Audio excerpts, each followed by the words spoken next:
Good evening, I'm Dennis Ward. Welcome to APTN National News. First Nations leaders in Manitoba are calling for immediate action from federal and provincial governments on the ongoing MMIWG crisis.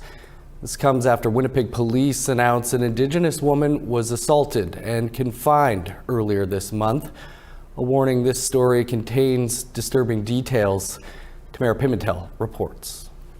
Winnipeg police are searching for 3 suspects after a woman was assaulted, forcibly confined, and abandoned on December 10th.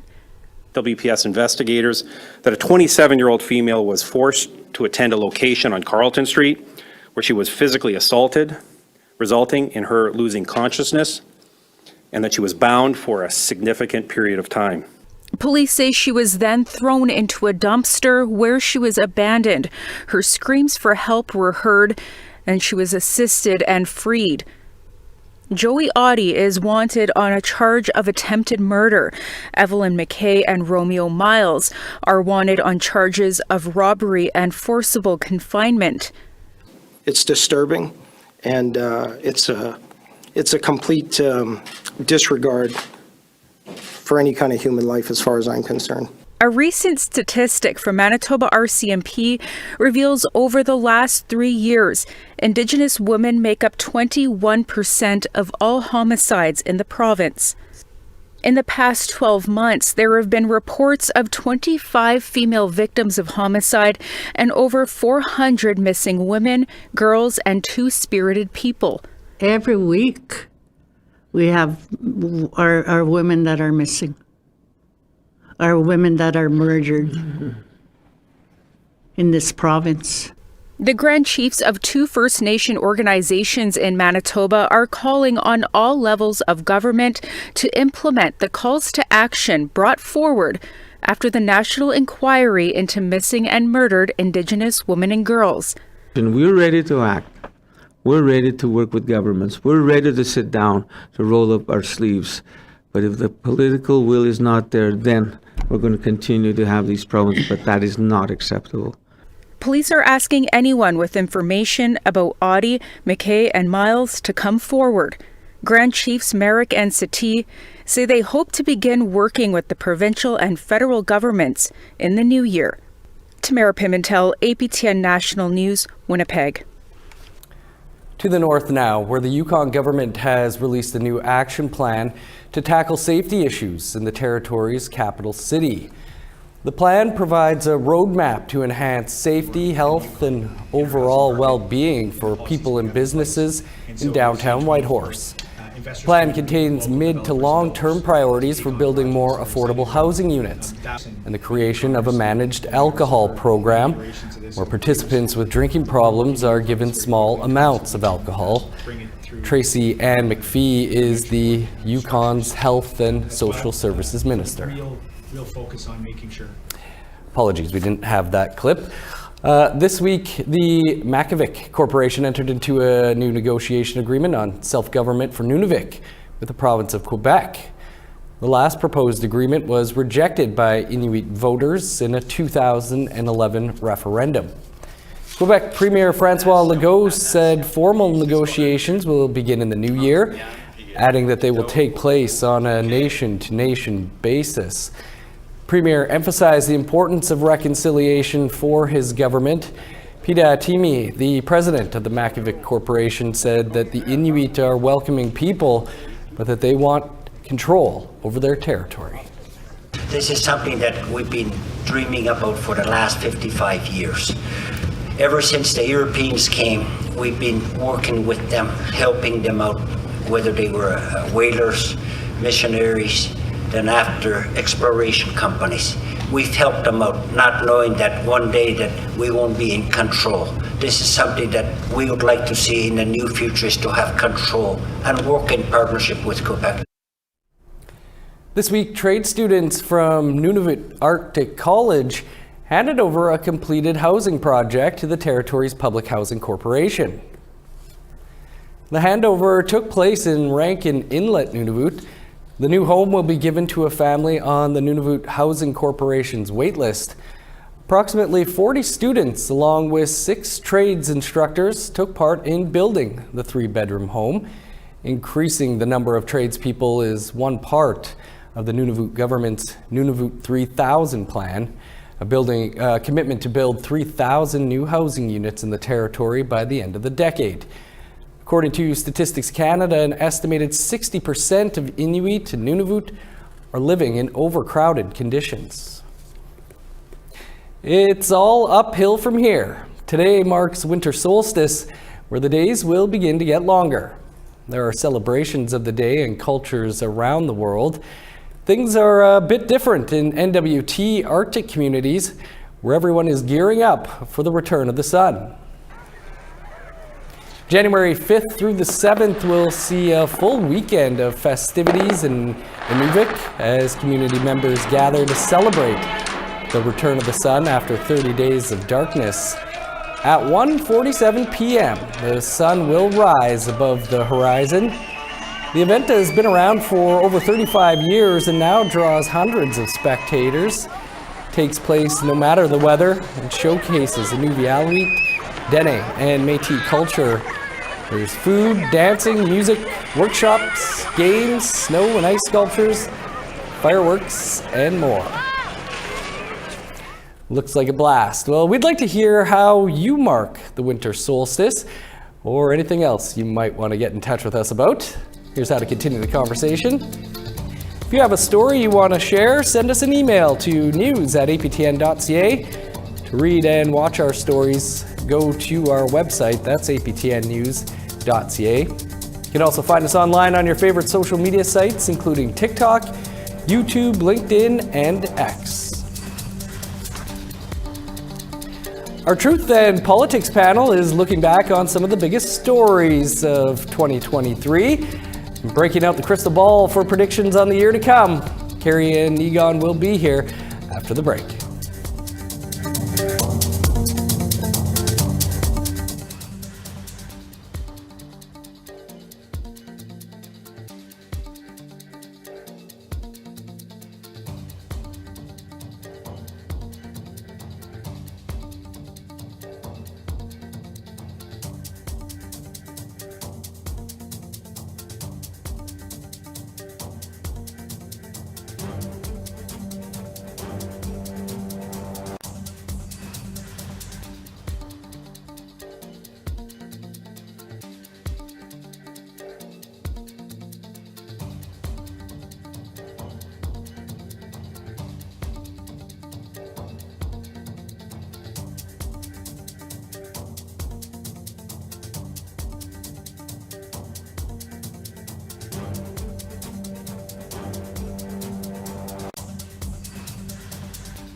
Welcome back.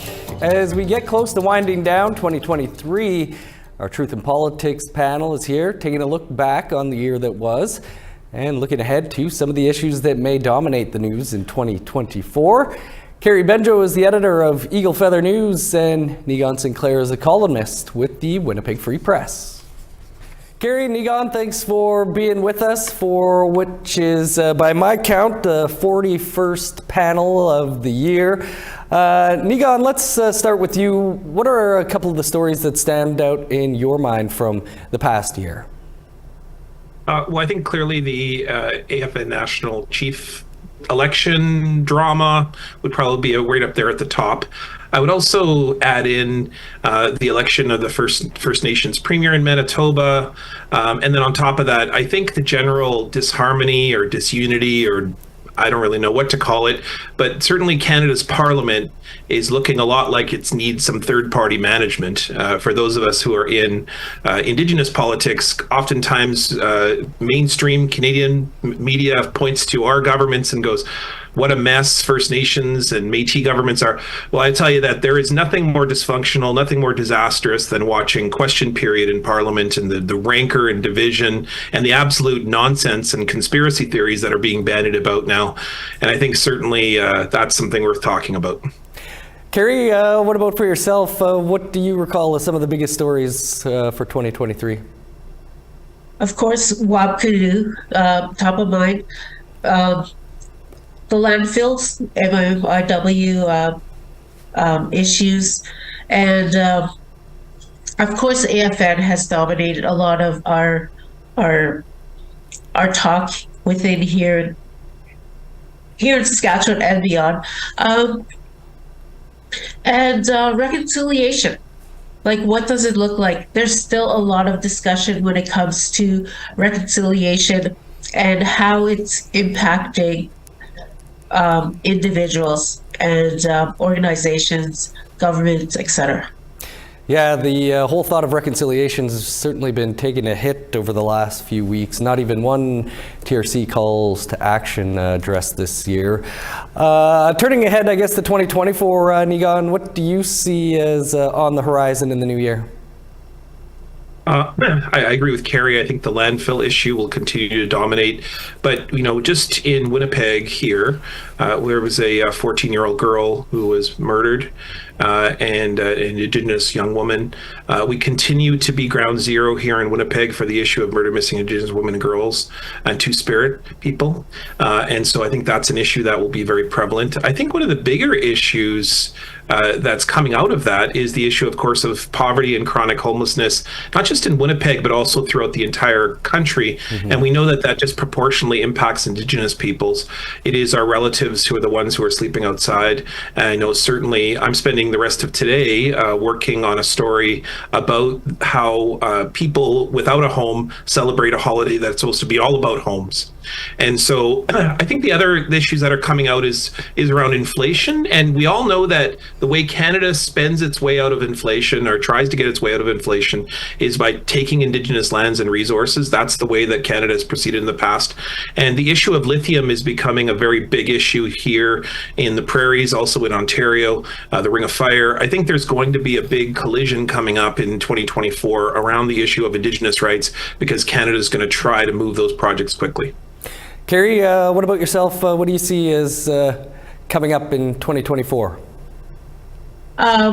The upcoming federal election, I think that's going to be a lot of talk, and we're going to see a lot of action in terms of the political environment and the political climate.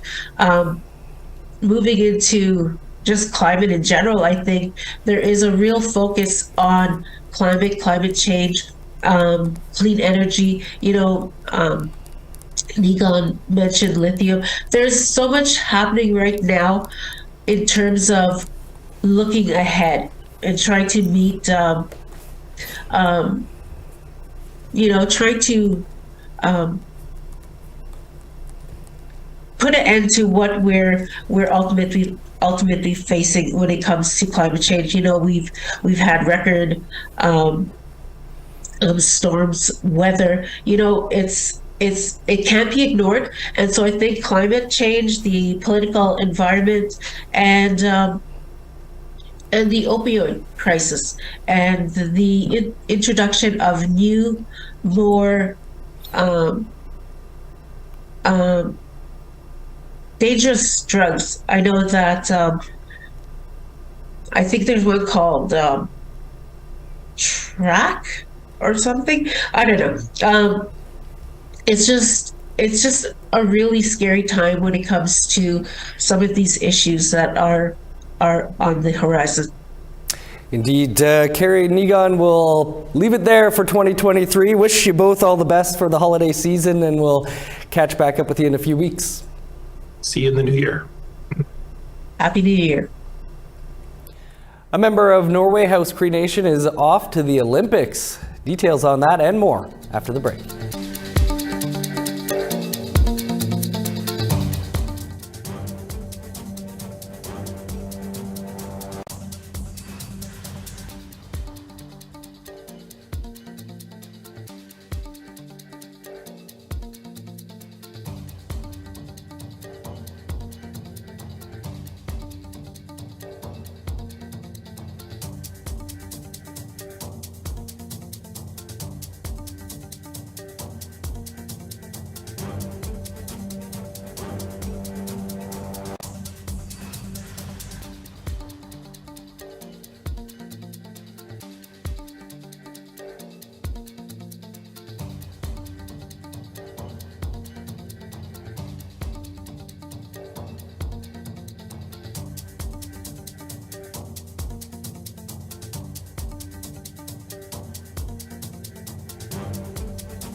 Welcome back. Time now for our photo of the day. And today's picture comes from Norway House Cree Nation in northern Manitoba. Toby Wilson captured this shot of the northern lights dancing overhead. Thanks, Toby, for sharing. If you want to be featured as our photo of the day, email your pictures to share@aptn.ca. Now let's take a look at tomorrow's weather forecast. Starting on the East Coast, -4 with snow in Halifax, 3 below in Fredericton. -18 in Kuujjuaq, flurries and 9 below in Nain. Sunny and -6 for Montreal and Val-d'Or. +2 with snow in Sault Ste. Marie, 8 below for North Bay. 0 with snow in Thunder Bay, +1 and cloudy in Sioux Lookout. -1 in God's Lake, 5 below in Norway House and Thompson. -2 in Winnipeg, +3 and sunny in Brandon. 2 above in Regina, +4 for Saskatoon. +1 in Meadow Lake, -1 in La Ronge. In northern Alberta, snow and -2 for High Level, 0 for Fort McMurray. +7 in Edmonton, 12 above in Medicine Hat. 9 in Vancouver, 10 for Victoria. +5 in Prince George, 2 above in Smithers. -24 with snow in Old Crow, 6 below in Whitehorse. -8 in Yellowknife, 27 below in Norman Wells. -18 in Sax Harbor, 20 below in Polituck. -14 in Chesterfield and Arviette, 13 below in Whale Cove. -22 in Resolute, 19 below with snow in Igloolik.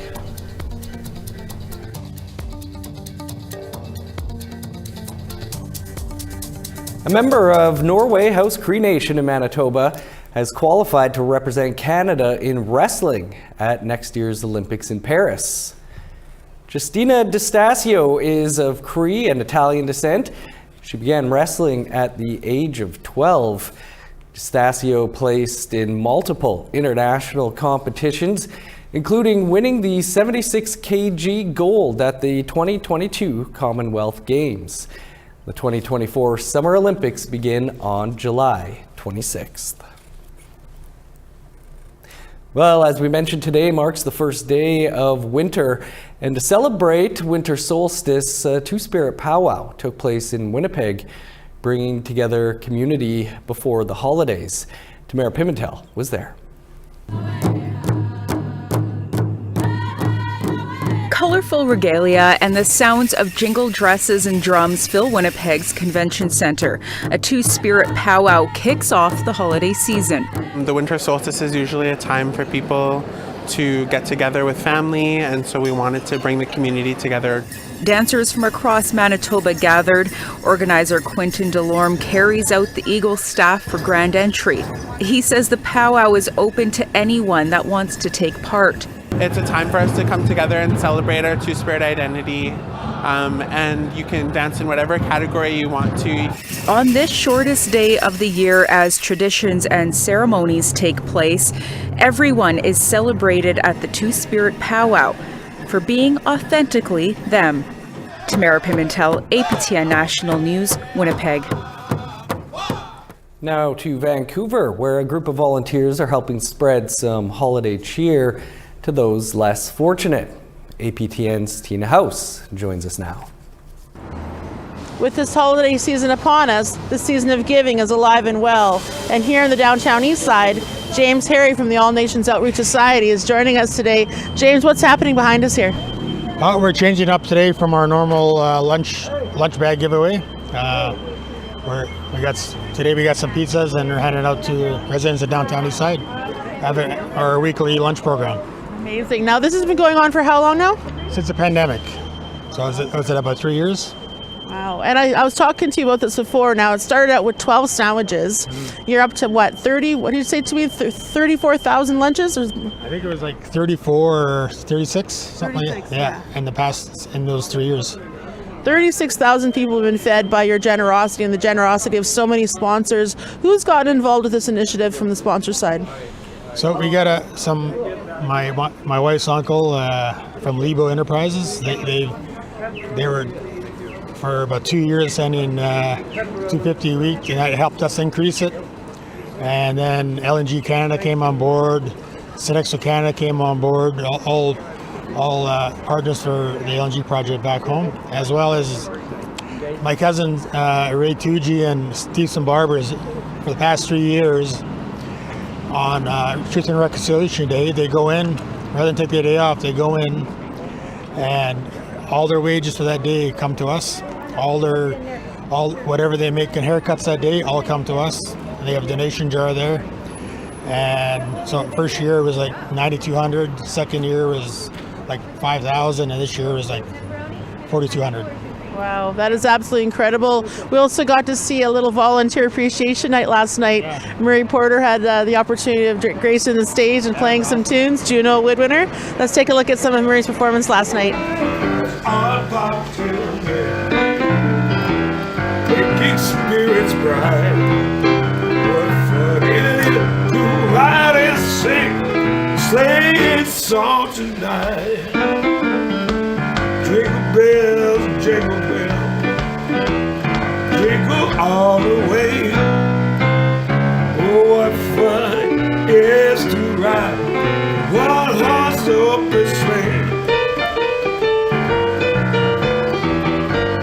James, that was fantastic to see that. To see so many volunteers come forward, what do you want to say to those that give their time so generously to make this happen?